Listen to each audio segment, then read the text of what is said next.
একটা বাড়ি শুধু ইট পাথর আর সিমেন্ট দিয়ে তৈরি না, এটা আমাদের ব্যক্তিগত রুচি, ভালো লাগা আর স্বপ্ন দিয়ে সাজানো একটা সুন্দর ছোট্ট ক্যানভাস।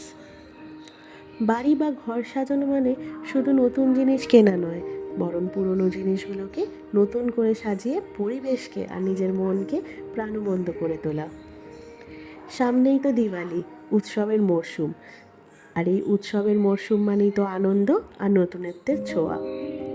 আর দিওয়ালি, দিওয়ালি মানেই তো চারিদিকে আলো ঝলমলিয়ে উঠবে, তাতে যেন আমাদের মন প্রাণ সব যেন একটা নিজেদেরকেই যেন ঝলমলিয়ে উঠতে দেখা যায় এই আলোর মধ্যে।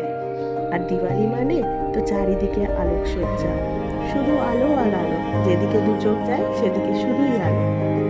একটা সাধারণ বাড়িকে অসাধারণ করে তোলার জাদু আছে এই আলোতে। আলো শুধু অন্ধকার দূর করে না, একটা বাড়ির পরিবেশ, মেজাজ এবং সৌন্দর্যকে প্রভাবিত করে। আজ আমরা সাজালাম আমাদের বাড়িকে সুন্দর করে, নিজের মনের মতন করে। লাইটগুলো লাগানোর পর শুধুই মনে হচ্ছে কখন সন্ধ্যা হবে, কখন সন্ধ্যা হবে। লাইটগুলো জ্বালাবো আর দেখবো কেমন লাগছে দেখতে।